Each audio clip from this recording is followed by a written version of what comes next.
Francamente franco, francamente franco. Te vas a divertir, te vas a divertir, te vas a divertir.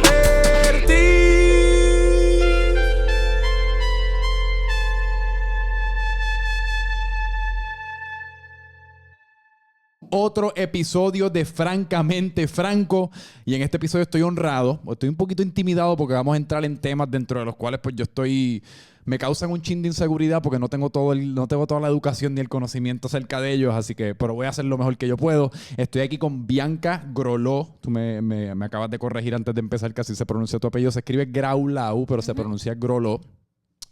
Y tú eres reportera, llevas siendo reportera por 8 años en distintos medios y canales de los Estados Unidos, y recientemente te regresaste a Puerto Rico más para hacer lo que estás haciendo de manera freelancing y atacando, asumo que la temática de Puerto Rico un poco más a profundidad.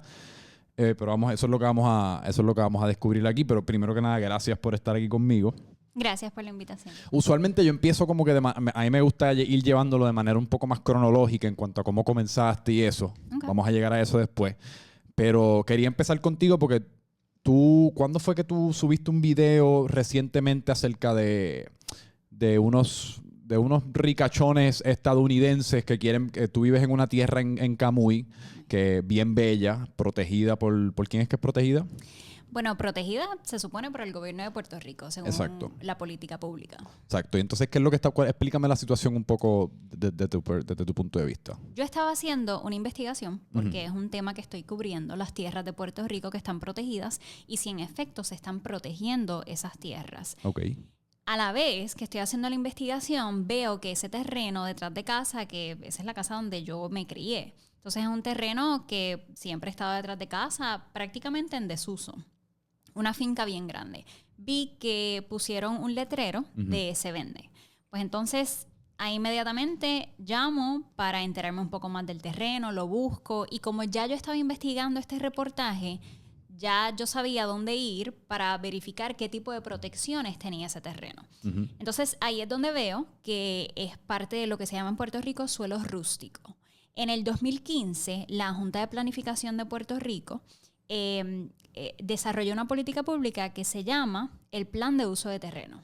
Eso lo que hace es que le da ciertas protecciones a algunos terrenos de Puerto Rico, y ese terreno en específico, en su mayoría, tiene una protección agrícola productiva, se supone que se utilice para la agricultura y también para propósitos ecológicos. Entonces, yo estoy consciente de esa protección, estoy hablando constantemente con el agente de bienes raíces, investigando qué va a pasar con el terreno. El miércoles pasado, ya va una semana, me dan confirmación de que una compañía de apartamentos lujosos hizo una oferta por ese terreno. El terreno, by the way, lo están vendiendo por 1.1 millones. Hizo la oferta y el vendedor aceptó la oferta. Cuando yo busco la compañía, que veo que son apartamentos lujosos, ahí es donde me entra como una tristeza y es donde empiezo a llorar. Y pues ahí se juntó tanto mi rol de reportera, que llevo investigando esto y empapándome del tema, y mi rol o mi identidad de puertorriqueña, de camuyana, que lleva viviendo ahí muchos años, que dice, wow, ¿qué significaría para esta comunidad y para mí que ese terreno lo desarrollen para un proyecto como apartamentos lujosos? Qué cosa, ¿verdad? Y me parece también tan peculiar en cuanto a... Pero el punto es que pues haces esa publicación y yo diría que eso se fue súper viral, ¿verdad? Por lo menos dentro de lo que es el contexto de Puerto Rico. Yo no sé cuántos views eso tiene en tu Instagram, pero tiene cientos de miles de views. Sí, en Instagram tiene como unos 150,000. En TikTok tiene 2.4 millones. En Twitter alguien lo puso antes de que lo pusiera y ya tiene 1 millón de views. Entonces, en total, diría yo que llega casi a los 4 millones de views. Sí, que definitivamente le tocaste alguna parte de los sentimientos, especialmente al puertorriqueño, porque yo creo que es una realidad con la que hemos estado batallando un montón recientemente, especialmente en estos tiempos pandémicos, que lo que viene siendo el gap entre las clases socioeconómicas se ha ido separando. Los ricos se hacen más ricos, los pobres se hacen más pobres, y entonces esos ricos con todas esas nuevas riquezas que están acumulando, pues están viniendo a Puerto Rico y prácticamente comprando el país entero. Y yo creo que eso es un debate que yo he estado teniendo un montón recientemente, porque hay personas que argumentan a favor de sus méritos. Yo soy uno que no, porque desde mi perspectiva, como sí, de alguna manera, entre comillas, embellecen a Puerto Rico, pero lo que están creando son empleos medios mediocres y nosotros estamos viviendo vamos a acabar viviendo en una tierra que no es nuestra. ¿Me entiendes? ¿Dónde tú caes en ese argumento? Pues mira, es que estamos hablando de dos cosas que quizás están algo relacionadas, pero quizás no tenemos confirmación de que están directamente relacionadas. Por una parte tienes la especulación sobre la tierra, que es gente que está ofreciendo dinero para comprar estos terrenos. Por otra parte tienes, nuevamente, las leyes que se han creado que atraen a Puerto Rico gente con mucho dinero. Ahora, esto nuevamente es algo que estoy investigando. La gente con quien he hablado no me puede decir en conclusión, de manera conclusa, mira, sí, estas leyes que atraen a gente con mucho dinero a Puerto Rico están gentrificando a Puerto Rico y empujando a los puertorriqueños fuera de estas ciudades. Okay. Pero las dos cosas sí me han confirmado, según los estudios que han estado haciendo, que existen. Por una parte, tienes a mucha gente con mucho dinero y poder adquisitivo mudándose a Puerto Rico. Por otra parte, tienes gentrificación en los pueblos como Isabela, Rincón, San Juan, Dorado. Entonces, son dos cosas que puede que estén relacionadas, pero dos cosas que estamos viendo simultáneamente y que sí, para los puertorriqueños es muy preocupante. Entonces, cuando tú escuchas de un terreno en Camuy, que lo pusieron en venta por 1.1 millones. Al principio, mira, yo llamé a todo el mundo. Yo llamé a papi, yo llamé a mi abuelo, yo llamé a la gente de bienes raíces, yo llamé a todo el mundo. Y la gente de aquí me decía, pero eso está muy caro, 40 cuerdas, 1.1 millones. Cuando hablaba de gente de Estados Unidos que veían las imágenes y ven nada más que 1.1 millones. Sí. ¿Entiendes? Entonces es esa disparidad donde entra esta conversación. Para alguien como mi abuelo y como papi dicen, wow, eso es demasiado dinero, porque conocen a Camuy, conocen que eso es un lugar donde el poder adquisitivo de la gente no es tan alto. Pero entonces cuando entran en juego personas que tienen tanto dinero, que vienen con ese dinero con la intención de invertirlo, pues entonces esos números cambian. Entonces esa es la preocupación, que tú puedes hacer el argumento de que quizás a largo plazo este es algo que le puede ayudar a los puertorriqueños, pero tenemos que ver esos datos. Tenemos que ver los datos de que verdaderamente, porque la ley que está atrayendo a Puerto Rico a inversionistas con mucho dinero no es nueva. No. Entonces tenemos que ver la evidencia de que en efecto ha ayudado a los puertorriqueños para que ese argumento sea válido. Y especialmente si se va a seguir promoviendo y más gente se va a seguir mudando aquí, pues tenemos que asegurarnos que es así, que le va a ayudar a la población puertorriqueña versus afectarla. ¿Y de qué manera nos ayudaría si fuésemos a especular? El argumento de las personas que apoyan la ley es que crearía empleos. El argumento es que trae dinero al país, pero eso nuevamente no inmediatamente significa que es un beneficio para los puertorriqueños. Sí. Puede traer dinero, pero ¿dónde cae ese dinero? Si tú me dices que ese dinero es para la gente que construyó los apartamentos lujosos, ¿cómo ese dinero eventualmente llega a mi papá, por ejemplo? Exacto. ¿Cómo ese dinero llega a mi vecino, por ejemplo? ¿Cómo mejora sus vidas? Porque yo me fui por mi vecindario preguntándole, haciéndole esa pregunta. Esto es lo que está sucediendo si construyen apartamentos lujosos. ¿Usted estaría de acuerdo? Porque, o sea, uno de los argumentos es que puede crear empleo, que puede traer turismo al área, y su respuesta es, nosotros preferimos, primero, que se protejan nuestros recursos naturales, claro. Que se respete la ley de protección, tener paz en este vecindario y tener acceso continuo a la playa, que lo hemos tenido aquí por décadas, desde que estamos aquí. Entonces, lo que quiero decir es que sí, o sea, puede que haya ese argumento de personas que apoyan ese lado, pero entonces yo como reportera, mi función, que es lo que estoy haciendo ahora mismo en mis investigaciones, es mirar los datos y ver si verdaderamente los datos apoyan ese argumento. Sí, porque precisamente lo que tú mencionas ahí es mi preocupación, que es lo que traté de decir ahorita de una manera yo creo que un chin clumsy, pero que entra todo este dinero, se mudan todas estas personas adineradas a Puerto Rico, crean edificios lujosos en donde hay reservas naturales o naturaleza puertorriqueña, crean Walmarts, crean centros comerciales o lo que fuese, que de alguna manera sí crean empleos, pero lo que están creando son empleos de salario mínimo. Entonces, mientras más de estos negocios lujosos, mientras más de estas personas adineradas vengan, pues menos oportunidades hay para los puertorriqueños de crear sus propias pequeñas empresas, porque ya llegaron las grandes. Y cómo la farmacia local va a competir con Walmart, cómo la tienda local va a competir con JCPenney o lo que fuese, que yo creo que JCPenney está en quiebra, pero tú entiendes mi argumento. Esa es la parte que a mí me preocupa. Es más la calidad de empleo que se está creando versus la cantidad de empleo que se está creando. Porque vamos entonces a convertirnos en un país precisamente de empleados. Sí. De empleados por el salario mínimo. Y eso es un buen punto. O sea, hay gente que dice, sí, traes empleo, pero ¿qué tipo de empleo? Como tú bien mencionas, si nos vamos a convertir en una economía de servicio. Uh-huh. Si tú construyes apartamentos lujosos, ¿cuáles son los empleos que van a estar disponibles? O sea...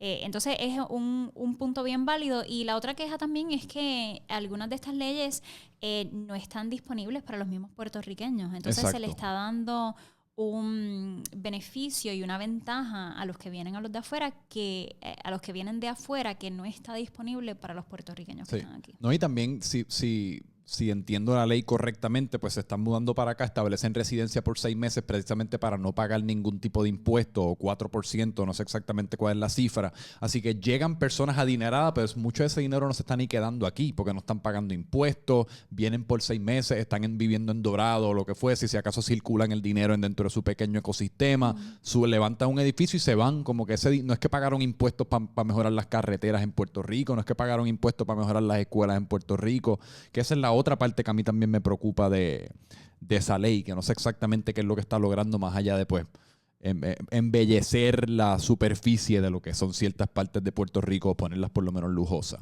Pues esa es una de las cosas que estoy mirando con este reportaje que estoy trabajando ahora, mirar esos números.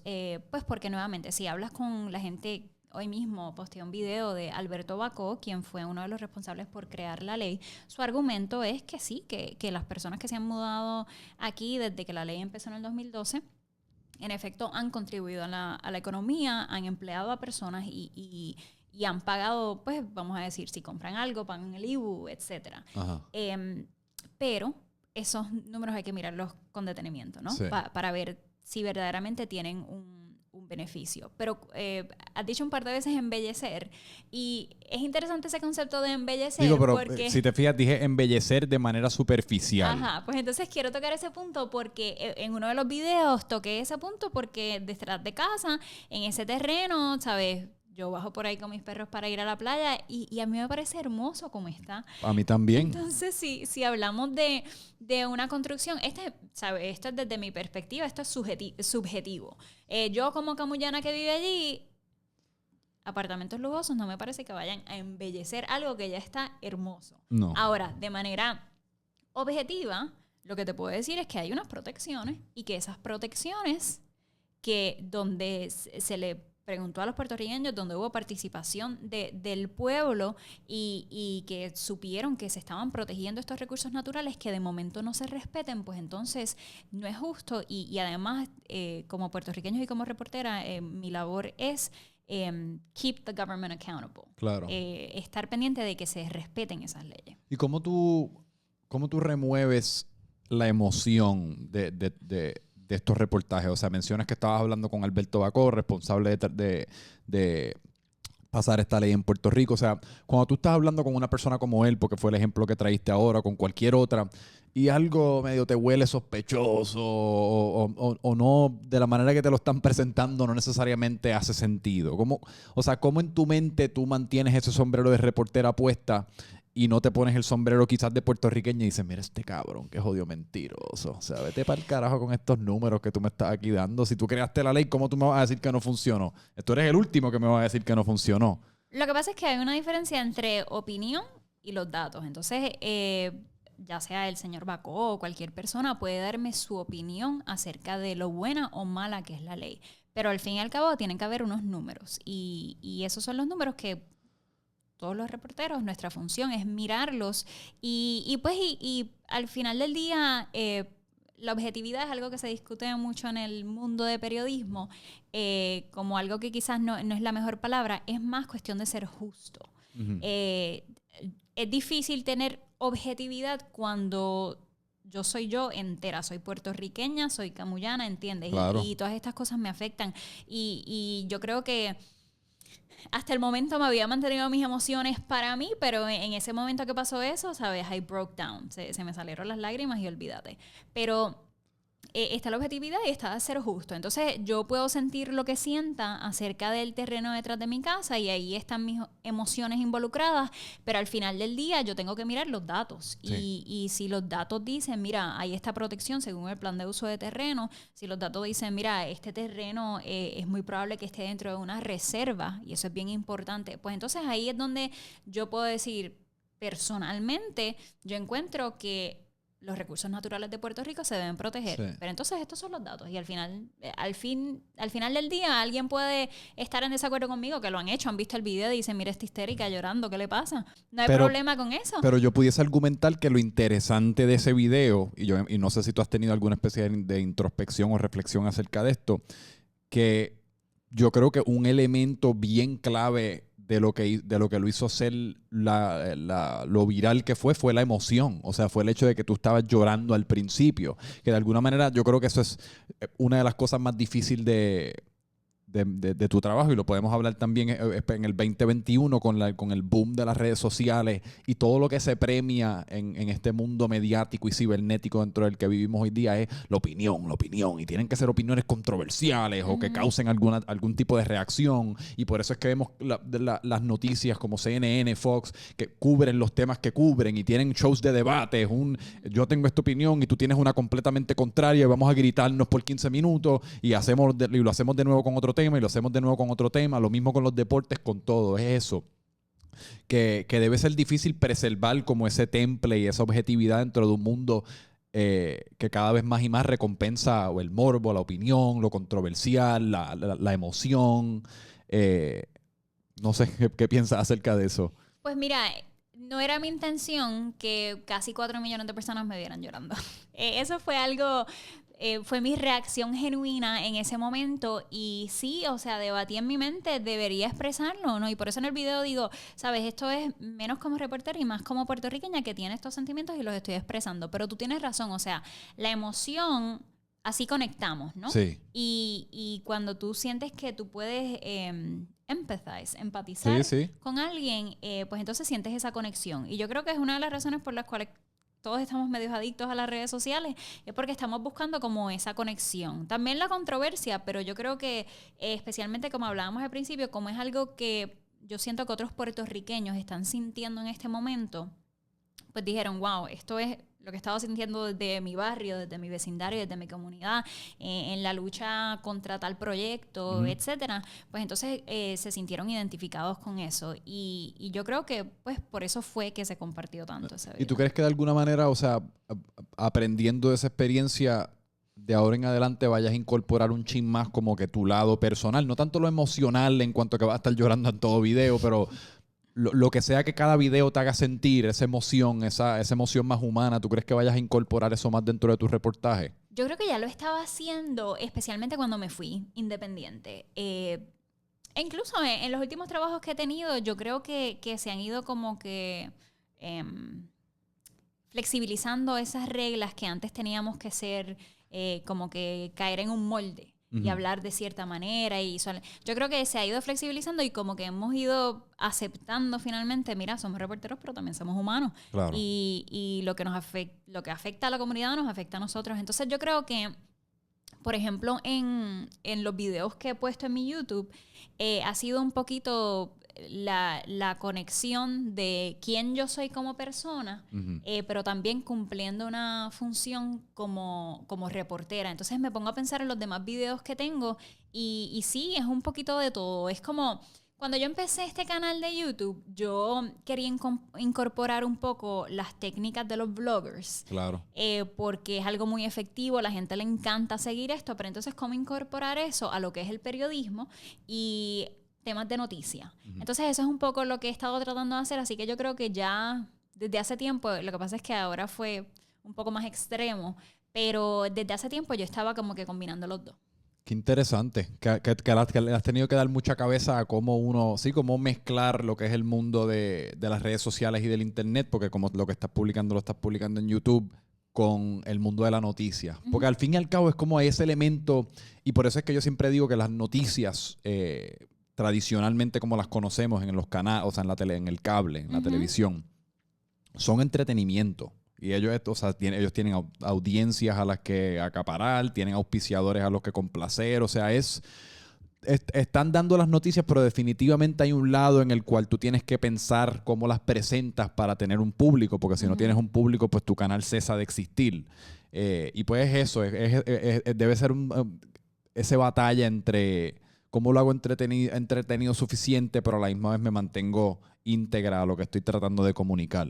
Y para mí eso es cómo presentarlo de manera genuina. Sabes, al principio dijiste como que estos temas que no domino. Sabes, yo tampoco, yo estoy en una trayectoria de aprender. Y yo lo que hago es que a mi audiencia los invito a que vengan conmigo.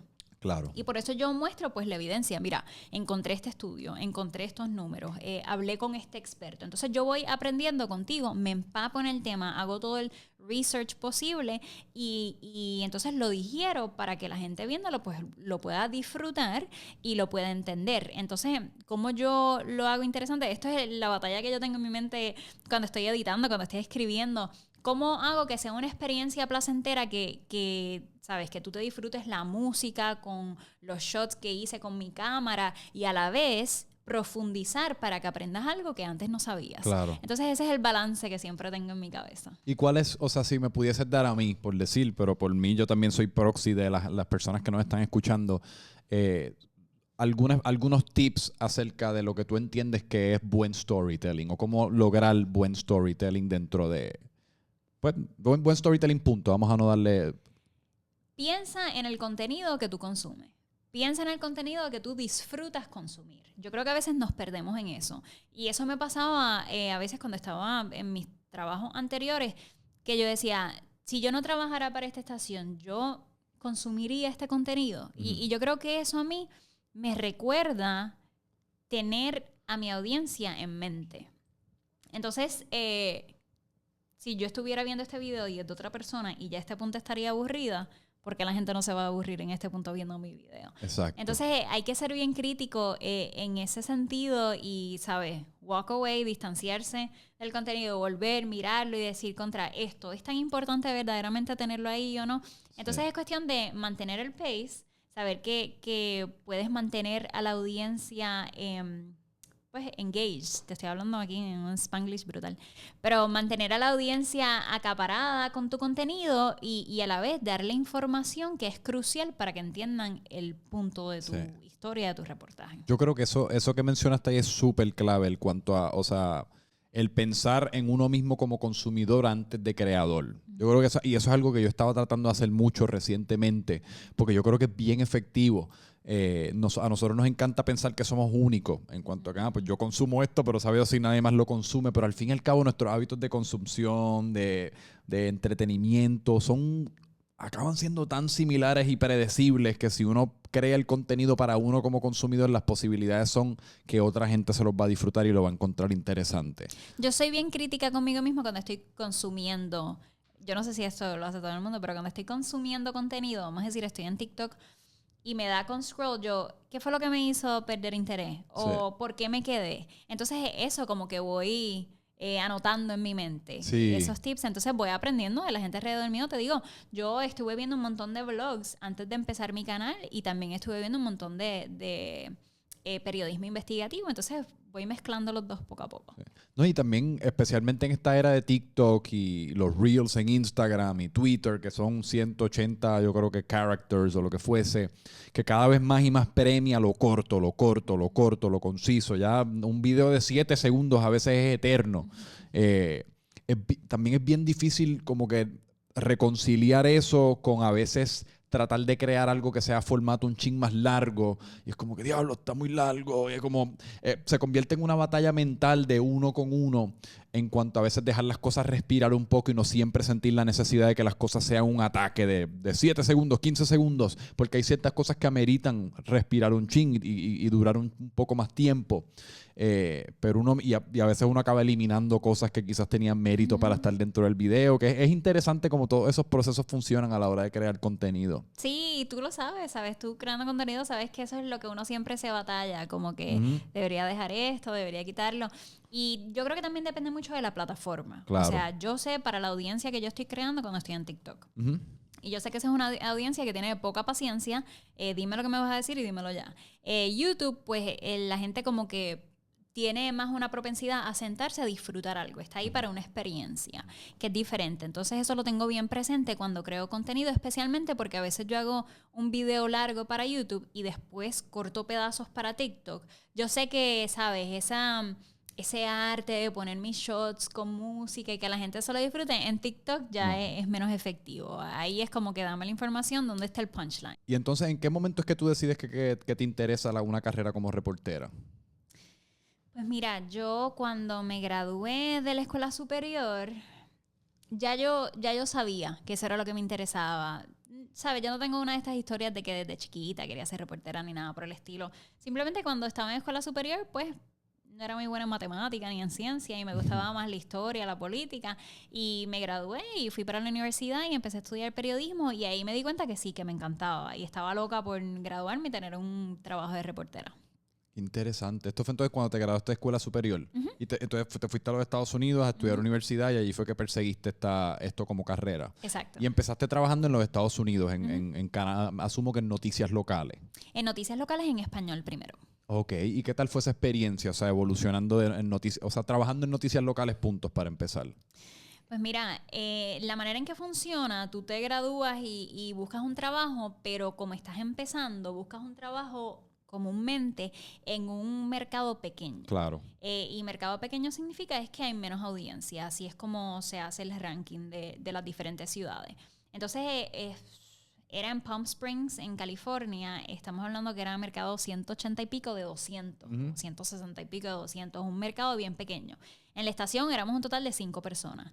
Yo era, pues, camarógrafa, reportera, ¿sabes? Todo. Lo sé porque yo estuve 2 años en Connecticut trabajando para un canalcito bien, bien pequeño también como productor.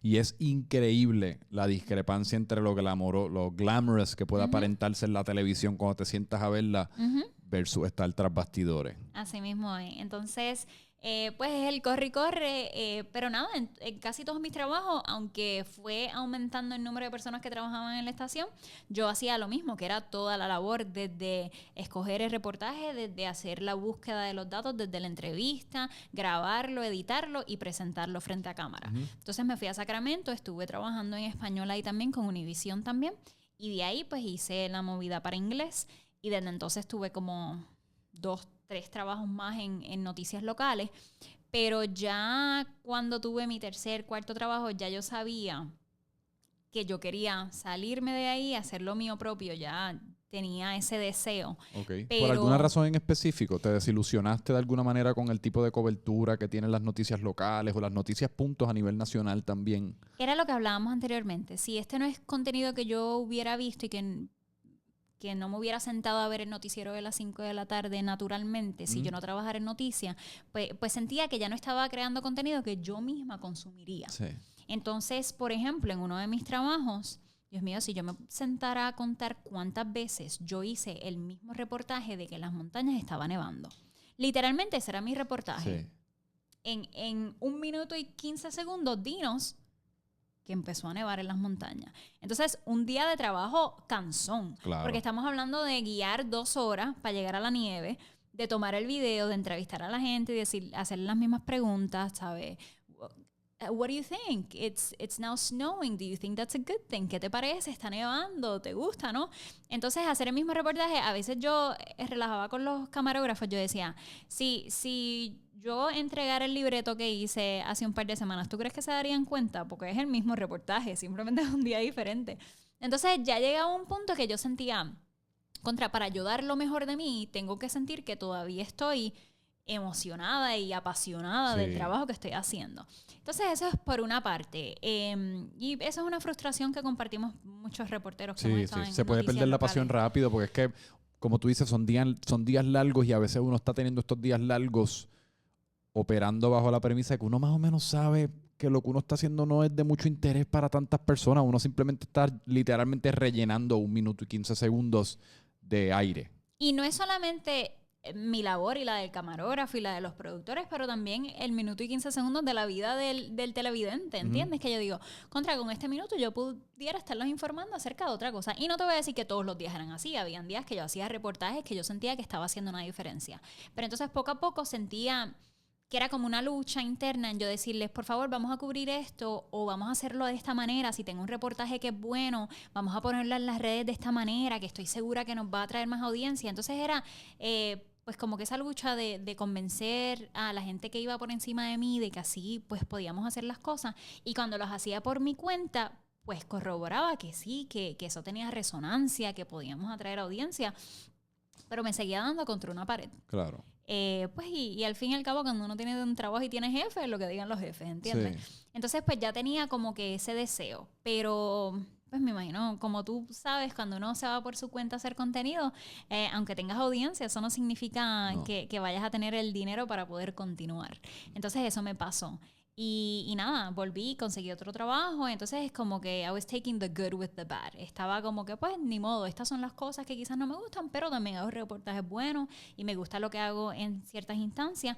Hasta que finalmente cuando regresé a Puerto Rico, regresé porque mi papá tuvo un accidente y tuve que venir a estar con él, pero después pasó la pandemia.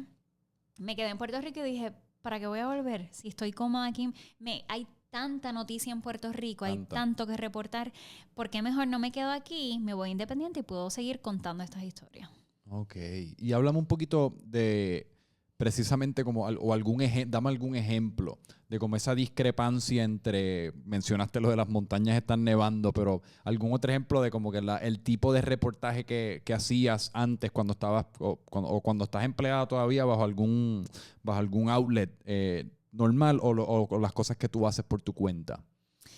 Pues mira, yo creo que los primeros trabajos que yo tuve tenía que ser reportajes cortos porque caían dentro del noticiero y pues solamente había un tiempo limitado. Eso es una diferencia. Ahora pues no hay nadie que me diga tienes que hacerlo más corto porque no cabe en el noticiero. A medida que fui buscando otros trabajos, pues era un poco diferente, tenía más flexibilidad y me iba moviendo más hacia el contenido que yo quería crear, más creativo, donde se dejaba respirar más la noticia. Pero pues la gran diferencia ahora es que yo he tenido tantas conversaciones de, ¿sabes? Tenemos que tener en mente nuestra audiencia. Entonces nosotros juzgamos lo que la audiencia quiere consumir. Sí. Y a veces yo sentía que no era justo la manera que lo juzgábamos. Uh-huh. Y yo he hecho videos hablando de esto, de que, por ejemplo, si yo quería hacer una noticia de Puerto Rico, pues yo tenía que cambiarla para ver cómo podía serla interesante y atractiva para una audiencia quizás norteamericana, estadounidense. Y eso a veces implicaba como que, no sé, ¿sabes? Twist and bend the story, darle un ángulo al reportaje para decir, mira, tú que vives en Minnesota te puede afectar de X o Y manera. Sí. Y por ejemplo, habían veces que yo proponía un reportaje y decían, ok, pero para que a fulanito le importe en una audiencia estadounidense, me tienes que decir cómo le va a afectar su bolsillo. Y yo pienso que eso es una manera outdated. Súper. Y eso lo hemos, o sea, eso se está viendo ahora mismo en lo que es el mundo del contenido a nivel de programas de televisión, de películas, de podcast, de lo que fuese. Hoy día la gente tiene tanta sed, porque por tanto tiempo fue eso, en toda película, en todo programa de televisión, tenían que meterla, pues si es una película de una historia afroamericana, pues tenemos que meter 2 o 3 personajes blancos, porque hay cierto segmento del público que la va a ver es blanco, así que tenemos que darle un proxy para que ellos se sientan relacionados. Pero yo creo que cada vez más y más estamos perdiendo ese miedo y estamos contando historias que son humanas, punto. Uh-huh. Y son auténticas a lo que la historia fue o lo que la historia es y habla de eso. Uh-huh. Y yo creo que si la historia está contada bien y tiene emoción humana y es una historia interesante, independientemente de cuál sea tu nacionalidad o color, te vas a relacionar con ella. Y no te tengo que decir que te tienes que relacionar con ella porque así es que te afecta a ti, sino porque así fue que afectó a esta persona de la cual te estoy contando. Exacto. Y yo creo que a veces, ¿cómo se dice? We underestimate. Subestimamos la capacidad de la gente de conectar con otros que se ven diferentes, tienen experiencias de vida diferentes que son diferentes a ellos. Y esa era una lucha constante. Entonces, por ejemplo, el video que yo acabo de hacer, yo no tuve que decirle a la gente, esto está pasando con el terreno detrás de casa, pero eso te puede afectar a fulanito que está en Minnesota por X o Y. No, simplemente esta es mi historia y las personas pues conectan con ella. Y yo creo que también eso es cuando se trata de noticias locales. Muchas veces se hace relajo de cómo a veces se cuenta la noticia, ¿sabes? ¿Por qué deberías estar preocupado por el peligro de tus hijos X o Y? Cuéntame la historia. Y ya. Dame ese lado humano y yo creo que eso es suficiente para uno conectar porque al fin y al cabo somos humanos y yo creo que somos empáticos. Súper. No, y también a veces de la manera que se le presentan las noticias o el contenido a los televidentes, pues es hasta casi como una falta de respeto si tú lo miras desde este punto de vista, que es como yo te tengo que decir el por qué tú tienes que estar preocupado, como si tú no fueses lo inteligente suficiente para llegar a tu propia conclusión. Y entonces también la segunda manera es como eso de las montañas, es como que te voy a presentar por qué nevó en una montaña por tercera vez esta semana, casi como que porque no necesariamente ni respeto tu tiempo. Es como que, que tú estás sentado ahí, así que yo te voy a poner, tú vas a ver lo que yo te presente y no me importa la calidad de lo que eso sea. Pero también hay otro elemento. O sea, honestamente yo he trabajado en salas de redacción, ¿sabes? Esta conversación que estamos teniendo no es para decir que la gente en estas estaciones no tienen las mejores intenciones. No, claro. Un talento increíble. Yo he trabajado con gente que eso se ve y su pasión también se ve. También hay un elemento de que tienen pocos recursos.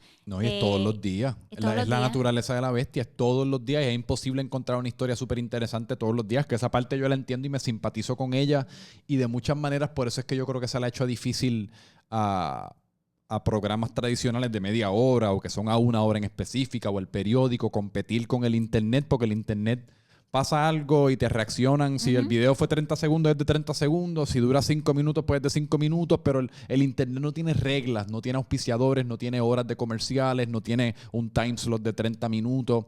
Que por eso es que yo creo que se le hace difícil competir a veces a la televisión tradicional con el internet. Sí, porque si ya viste las imágenes de la nevada que hubo en las montañas, pues ya eso es suficiente para tú saber, wow, ¿entiendes? Entonces, el darte 1 minuto 15 de eso, pues es como que ya, ¿sabes? Ya entendí el punto de lo que me estás diciendo. Entonces, yo creo que es el modelo de cómo hemos estado haciendo las cosas hace tiempo que tenemos que darle un update y darnos cuenta de que la manera en que estamos consumiendo contenido está cambiando. Sí. Oye, y ese me pareció interesante que mencionaste hablaste pues del video que se te fue viral, que tú lo haces en inglés, pero tampoco te tienes que preocupar por presentárselo al tipo de Minnesota, del cual seguimos hablando, para ver cómo él se relaciona con el video. O sea, ese pivote a inglés, ¿fue uno consciente? ¿Es algo que quisiste hacer desde el principio? Y ahora que estás reportando más acerca de Puerto Rico, por ejemplo, ¿cuál más o menos es la estrategia con eso que estás haciendo? Te voy a ser honesta, en mi mundo perfecto yo haría todos mis videos y todos mis reportajes en inglés y en español, pero soy una solamente. No, y el mundo no es perfecto. El mundo no es perfecto. Entonces, la decisión de continuar en inglés fue más de que ya estaba reportando en inglés. La audiencia que me seguía en las redes sociales es una audiencia que entiende inglés. Entonces, fue más como una continuidad de eso. Y también otro elemento importante es que los reportajes que yo hago, yo los veo como los temas que yo toco es en ese espacio entre lo local en Puerto Rico y las noticias estadounidenses. Básicamente son noticias de Puerto Rico para una audiencia estadounidense, diáspora, también de Puerto Rico, pero los temas que toco tienen mucho que ver con la relación de los Estados Unidos con Puerto Rico. Okay. Entonces, en Puerto Rico hay un montón de cobertura de lo que pasa localmente, lo que pasa con el gobierno de Puerto Rico, y cobertura muy buena, y hay gente haciendo todas esas investigaciones. En Estados Unidos, pues están las noticias de Estados Unidos, pero yo creo que las noticias de Puerto Rico que llegan a Estados Unidos les falta contexto y les falta profundidad. Claro. Entonces, yo creo que mi intención y mi deseo es llenar ese gap. Llenar el gap de que las personas en los Estados Unidos que no conocen mucho de Puerto Rico, me llegan mucho estos comentarios de, wow, no sabía, no tenía idea por ejemplo, la historia colonial de Puerto Rico. No tenía idea de la responsabilidad del gobierno de los Estados Unidos con Puerto Rico. Entonces, a mí me gustaría que esa audiencia estuviera consciente de que no es solamente pensar, ay, pobrecitos, que muchas cosas le pasan a los puertorriqueños, pero, o sea, ¿qué responsabilidad tiene el gobierno federal cuando se trata de Puerto Rico? Claro. Porque a veces yo pienso que eso es un elemento que se ignora. Entonces, he sido un poco crítica de cómo se ve Puerto Rico en un nivel tanto federal como internacional, y me gustaría añadir a esa conversación con contexto, con una vista puertorriqueña y con información que yo creo que hace falta. Sí, porque también hoy día se reporta mucho acerca de los síntomas de un problema, pero rara vez se reporta acerca de la raíz o lo que viene siendo la etimología que está causando esos síntomas. Sí. En muchas ocasiones ocurrió hace 500 años o en la crianza de un ser humano que tú ni tienes idea de cómo eso después se tradujo a las ansiedades que puedes estar sintiendo, lo que fuese. Yo trato de pensar mucho en eso en cuanto a mis propios procesos mentales. No me preocupo tanto por cómo me siento en este momento o por qué soy de X manera, sino que trato de llegar a la raíz de qué me hizo ser como soy. Que eso es tan importante, ¿no? Súper Entonces, importante. Por ejemplo, el reportaje que acabo de hacer de agricultura, se habla mucho en Puerto Rico de que importamos aproximadamente el 85% de lo que comemos. Sabemos que eso es un problema. Sabemos que pone a Puerto Rico en una posición bien vulnerable. Pero por lo menos yo no había encontrado suficiente contenido donde se desglosara por qué. ¿Por qué Puerto Rico está en esta posición? ¿Es cuestión de que, pues, es culpa de los puertorriqueños porque no quieren sembrar? ¿O hay una historia ahí que tenemos que examinar y también ver cómo eso está cambiando y quiénes son los que están siendo parte de esto, que quieren echarlo para adelante y cambiarlo? Claro. Entonces yo quería hacer un reportaje completo que hablara de las cosas y nuevamente la responsabilidad que tiene el gobierno federal, porque eso no se puede ignorar. Y ahí es donde entra lo personal, que me hablabas en el principio de la objetividad. Como puertorriqueña te puedo decir que me molesta esta vista hacia Puerto Rico de que, pues, culpa de ellos si tienen deuda, culpa de ellos si tienen corrupción, culpa de ellos si importan más. Pues, o sea, alguien estadounidense puede decir fácilmente, ¿sabes qué vamos a hacer? Eso es cuestión de ellos. No, pero entonces, ¿cuáles son los factores que influyen a que llegáramos aquí? Sí. Y eso es lo que a mí me gusta explorar. No, y yo imagino que otra cosa difícil que para ti debe ser también cómo uno mantiene a alguien interesado en un tema. Volviendo al video de la tierra en Camuy, que se fue viral, y es como, pum, pues por un par de días uno recibiste un montón de donaciones. ¿Cuántas donaciones fue que recibiste? Casi 20,000. Casi $20,000, y la gente está... ¿Y esas donaciones son para...? No las recibí yo, las recibió el fideicomiso. Ya. Es un fideicomiso de tierras comunitarias para la agricultura sostenible. Entonces, ellos lo que hacen es que protegen y adquieren tierras para hacerlas disponibles a agricultores en Puerto Rico. Pero que la naturaleza de las redes sociales y la naturaleza del attention span en el 2021 es que, pues, pum, me interesé por esto hoy, mañana surgió otra cosa que capturó mi atención, pasado mañana ocurrió otra cosa. Es como que rara vez como que nos sentamos con algo a profundizar o a reflexionar o en verdad tratar de aprender más al respecto. Que tú encuentras que eso es un reto que tú tienes, el cómo mantener a la gente interesada con estos temas más allá de un TikTok de 45 segundos que los capturó por 45 segundos y después se movieron al próximo. Sí, o sea, esa es la naturaleza del mundo rápido donde vivimos, ¿no? Y especialmente en TikTok. TikTok tiene un formato que hoy día puedes estarle llegando a millones de personas, por ejemplo, con este mismo tema. Yo he ido haciendo actualizaciones. Esto pasó tal día, pero esto es lo nuevo. El primer video consiguió 2.4 millones de views, pero el último va como por 7,000 views. Exacto. ¿Entiendes? Entonces, sí, es difícil mantenerlo porque, o sea, cuando llegas a unos 2.4 millones de views, estamos hablando de gente hasta de Francia, Australia. Ellos vieron ese video, se sintieron capturados, donaron y siguieron con su vida. Entonces, yo entiendo que esa es simplemente la naturaleza del mundo, de cómo consumimos contenido, pues, y es cuestión de no tomarlo personal. Exacto. Yo sigo creando el contenido que a mí me hace feliz y por eso es tan importante hacer lo que te llena, porque aunque me vean 2.4 millones o 7,000, al fin y al cabo es un video que disfruté crearlo. Y nada, quizás los próximos 5 me ven unos cuantos, pero pues para el próximo que tenga resonancia, pues. Entonces es cuestión de ser consistente, siempre y cuando pues uno sienta que está haciendo algo que valga la pena. Exacto. Sí, a eso es lo que me refiero, no tanto no necesariamente los números, sino porque muchos de los temas que tú estás tocando son de mucha importancia y cargan y tienen mucha información que es importante como seguir poniéndoselo frente a las caras a las personas para que lo consuman de alguna manera u otra. Y entonces, otra pregunta que te quería hacer. ¿Cuánto tiempo ya tú llevas en Puerto Rico mayormente reportando acerca de temas puertorriqueños? Pues desde que me mudé hace 1 año y un par de meses. Okay. Entonces, desde entonces es que estoy haciendo mayormente puertorriqueño. Mi intención es continuar viajando cuando se pueda otra vez, pero como cayó la pandemia, pues estoy aquí y hago reportajes de aquí. Pero te digo, ¿sabes? Hay tanto que reportar aquí que eso es uno de los retos de los que estábamos hablando. ¿Cómo mantener la atención cuando mañana hay otro escándalo, mañana hay otra cosa por qué preocuparse? Y no depender estrictamente de los escándalos. Eso es otro reto. Porque si uno se convierte en el tipo de persona que está respondiendo constantemente al escándalo del día, in vogue, como le dirían, pues ya eso, uno se convierte esclavo de eso, de alguna manera. Y es un reto para mí. Te soy bien honesta que estoy trabajando un proyecto que es profundo y de momento yo veo una alerta y esa naturaleza mía de reportera de lo inmediato es como que, espérate, ¿debería estar haciendo algo de esto? Este es el tema del momento. Debería brincar y ¿sabes? Poner esto en pausa y hacer lo otro. Entonces, yo misma tengo ese reto constante de tomar la decisión de qué verdaderamente, a dónde debo dirigir mi atención. Claro, ¿no? Y es retante porque uno también reconoce que posiblemente el hacer algo acerca de ese tema va a cargar consigo mucho más engagement que en el que uno está trabajando, que es más a nivel pasional. Me pasa a mí todo el tiempo también, porque yo, si fuese, a veces uno tiene la tentación de estar hablando de Bad Bunny 24 horas del día, pero es como que tampoco uno quiere ser el tipo que vive de Bad Bunny. Yo quiero vivir de Franco, porque Bad Bunny vive de Bad Bunny, yo no quiero estar viviendo de él.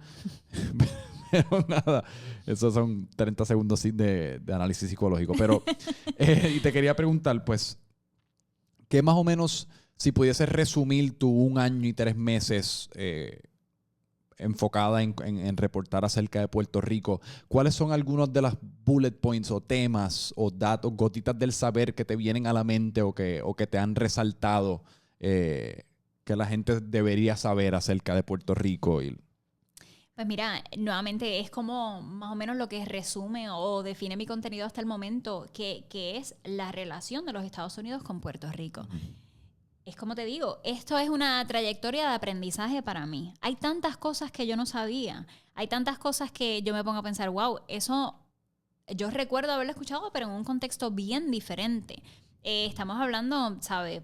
Desde el tema de la agricultura que acabamos de hablar hasta el tema de la erosión costera en las playas y las decisiones que se han tomado para llegar a donde estamos hoy día. Se están yendo las playas para el carajo.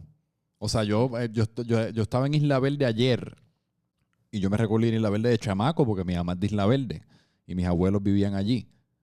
Esa orilla es ni la mitad de lo que era cuando yo era un niño. Yo lo que tengo son 28 años. Entonces, es interesante cómo todos los temas se intercalan. Porque, por ejemplo, el reportaje que yo hice en Rincón, con el progreso y el desarrollo, se hicieron unos edificios enormes justo frente a la playa que ahora se están cayendo en el agua. Claro. Entonces, el oceanógrafo que entrevisté me dice... ¿Querían progreso? Ahí tienen progreso. Sí. Se les advirtió que esto no se supone que se hiciera y ahora están allí y ahora pues... Sí, mano. Yo estaba pensando que ahora mismo Puerto Rico es como en 10 por 35, pero ya mismo va a ser un 45 por 9 al paso que vamos. O sea, vamos a tener la cordillera central. Y eso es una preocupación bien grande y entran temas de cambio climático, entran temas de política pública, que es lo que hacemos con nuestras playas, donde se permite la construcción.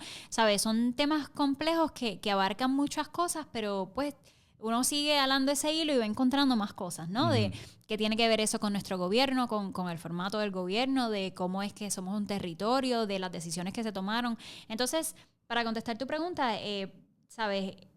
Eso de la relación de los Estados Unidos con Puerto Rico, para mí es como un tema recurrente, porque cuando examinas todas estas cosas, siempre caigo como que en el mismo lugar, ¿Sabes? Si ves la historia de Puerto Rico como colonia de hace cientos de años, pues es importante ver cómo todas esas decisiones nos han traído hasta donde estamos. Yo creo que lo más interesante también es, yo creo que el poco entendimiento que tiene mucha gente, incluyéndome, acerca de la verdadera naturaleza de la relación de los Estados Unidos con Puerto Rico. Yo creo que todos podemos, como el papagayo, decir que somos una colonia y el Estado Libre Asociado y todos estos keywords que uno se conoce, pero en realidad yo no sé si yo te sabría describir en detalle exactamente cómo es que funciona la relación de Puerto Rico con los Estados Unidos. Es que es algo bien complejo. Yo no entiendo un carajo, en realidad. Yo no sé qué es lo que entra, yo no sé qué es lo que se va, yo no sé cuáles son exactamente los beneficios, yo no sé nada.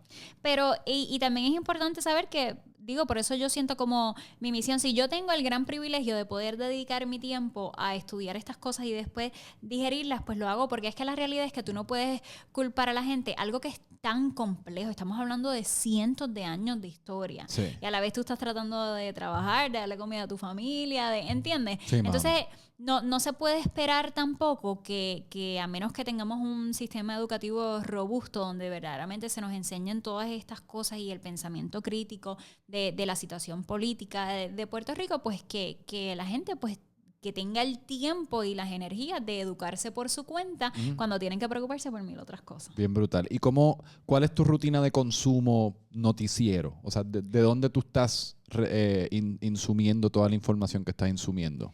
Pues cuando se trata de noticias del día, tengo todas las alertas en mi teléfono de ver lo que está pasando, breaking news, lo que está pasando en el momento.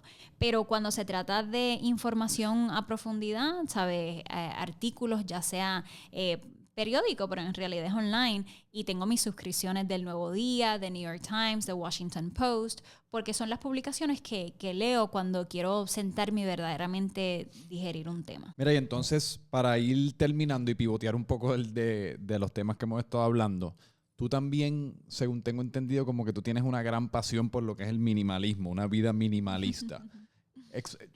Yo creo que yo sé lo que es minimalismo, pero explícame exactamente desde tu punto de vista qué conlleva ser minimalista. Pues yo digo que yo soy una minimalista aspirante. Yo no sé si puedo llamarme minimalista en este momento, pero sí me gustaría moverme en esa dirección. La realidad es que, mira, yo no compro ropa hace un par de años.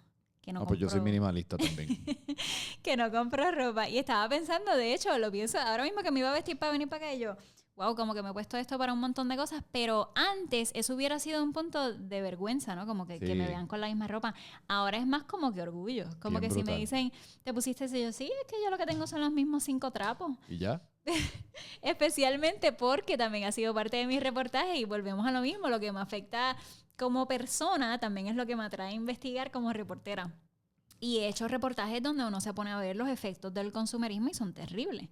Desde los efectos climáticos hasta los efectos humanos. Sí. De que estamos hablando de gente que sufre las consecuencias. El afán tuyo de quererte poner algo diferente los 365 días del año significa que alguien tiene que hacer esa ropa para ti. Sí.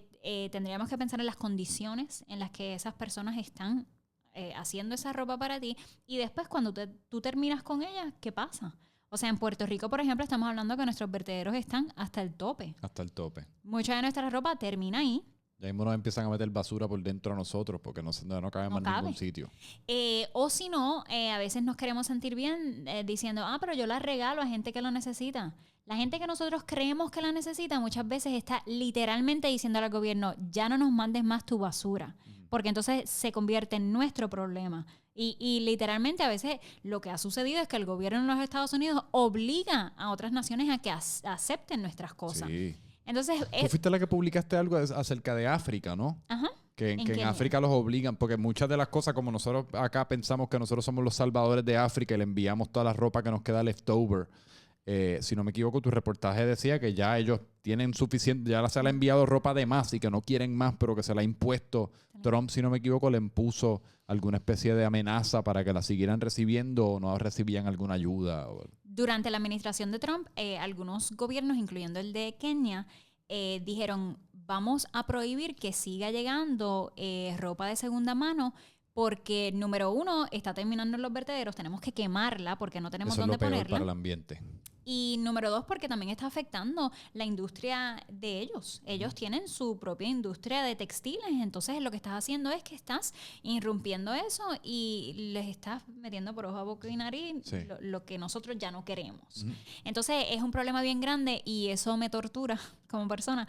Cada vez que voy a comprar algo digo, o me pongo a hacer el research de dónde vino esto, la fuente, y soy bien consciente de qué voy a hacer con esta pieza de ropa cuando ya no la quiera, o me sigo poniendo lo mismo y dejo eso para después. No, y también de un punto de vista estrictamente psicológico, porque tú lo estás mirando más, yo creo que desde ese punto de vista reportera a nivel macro del impacto sobre del ecosistema y el ambiente y las personas que están trabajando bajo estas condiciones, pero también desde un punto de vista psicológico, o sea, nada más que la mera fatiga relacionada a la toma de decisiones de qué me tengo que poner todos los días que no me he puesto. O sea, el tú levantarte y tener esa preocupación del saque, de diablo, esa camisa me la puse ayer, me tengo que vestir, me tengo que poner algo nuevo.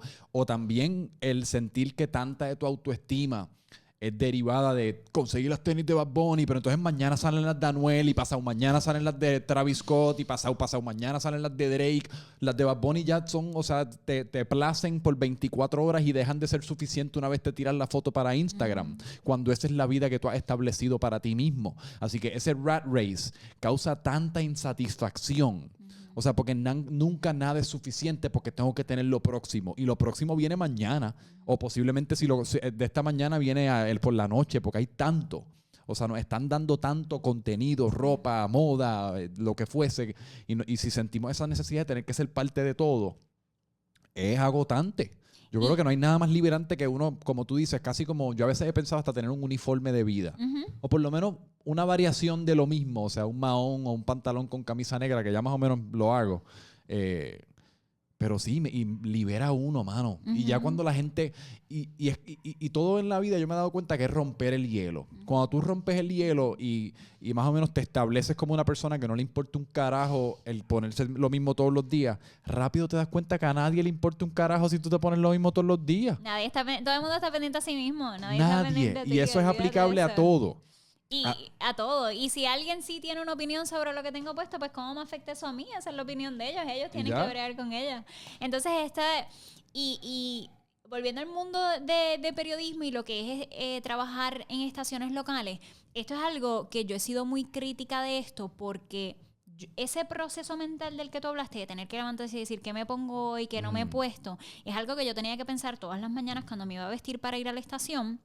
Porque me está viendo la gente en televisión, no me pueden ver, Dios mío, qué vergüenza, con el mismo traje. Después le mandan un email a la estación porque esta siempre se pone lo mismo. Y estar tan preocupada por lo que piensan los demás, además de que es demasiado para yo tener que estarme preocupando por eso, también es que tenemos que cambiar esa cultura. Porque por completo. Yo soy parte de algunos grupos en las redes sociales donde hablan otras reporteras que siempre están hablando de pues qué trajes se tienen que poner, dónde comprar más ropa. ¿Por qué no hacemos aceptable que la persona que está viendo la noticia esté interesada en lo que tengo que decir, no en el traje que tengo puesto y cuán lindo y colorido es? Sí, en verdad el único propósito de la ropa es no vernos desnudos. That's it. Como que siempre y cuando yo me cubra los órganos genitales o cualquier otra cosa que tú no quieras ver porque no es tan agradable, mano, que es un canto de tela, si es una bolsa de basura, en realidad, ¿qué importa? Así lo veo yo. Y he llegado ya a ese punto en mi vida, pero también entiendo la presión social. Y cuando yo estaba en mis 20 y pico, yo sentí esa presión. Yo no quería llegar a la estación viéndome de tal manera porque ¿qué van a pensar? ¿Sabes? Cuando tú estás en esa edad, pues te preocupa mucho eso. No, y bajo ese contexto también, porque esa es la cultura. Y también uno está empezando como profesional y uno se quiere desarrollar como profesional y subir esta escalera profesional. Así que estas son las cosas por las que uno se tiene que preocupar porque la gente alrededor mío se está preocupando por ellas. Pero yo creo que nuestra generación está cambiando eso un poco, o sea... No, y es costoso. Claro. O sea, ponle que yo estoy seguro, o sea, eso, de nuevo, el estar en la televisión para el consumidor es mucho más glamorous de lo que es para la persona que está tras bastidores, y eso incluye los sueldos. No son unos, o sea, no todo el mundo es Anderson Cooper, ni esta gente que uno ve en estos grandes canales que se están metiendo una millonada. La mayoría de las personas se están fajando y están sufriéndoselas y sudándoselas como cualquier otro profesional. Los trabajos como reportero local empiezan en 20 y pico de mil. Exacto. Entonces tú estar ganando 20 y pico de mil en una ciudad en los Estados Unidos y tener que comprarte un montón de ropa para tener algo diferente todos los días, estamos hablando de mucho, y lo que terminas haciendo es comprándote cosas baratas, entonces estás contribuyendo a una industria donde entonces la gente no le paga mucho para tener que Exacto. venderlo barata y es un ciclo. Sí. Entonces, ¿cómo yo te voy a dar las noticias con una cara seria diciéndote preocúpate por lo que le pasa a tu vecino cuando yo estoy contribuyendo a algo que está afectándole a alguien en otro país? Sí. Yo creo que es una conversación bien importante. Súper, ¿no? Y también la dualidad entre como que diablo, pues tengo un sueldo de una persona que pues está sobreviviendo, pero pues no sobreviviendo tan épicamente como quizás uno quisiera sobrevivir, pero entonces en televisión me tengo que ver como si yo soy la jefa o el jefe, el millonario. Así mismo es. Y yo creo que si todos nos unimos en ese pensar y decimos, ¿sabes? Y esta es una conversación que tengo hasta con mi papá. ¿Sabes? Papi me dice, ¿por qué antes yo te veía planchada con el pelo alisado? Sí. Y yo, papi, pues porque ahora la gente está más pendiente a lo que yo digo y no tengo un jefe que me esté diciendo te tienes que pasar blower Exacto. o tienes que ponerte un traje y unos tacos. Y pues, ¿por qué lo voy a hacer? Si ahora yo siento que la gente está pendiente a lo que estoy diciendo y no a cómo me veo. Mano, y ese switch, o sea, cuando uno empieza a apreciar o entender el hecho de que la gente le atribuye mucho más valor a la calidad de lo que uno está diciendo cuando uno tiene la libertad de crear las cosas como las que tú estás creando, que son de mucha calidad y valor.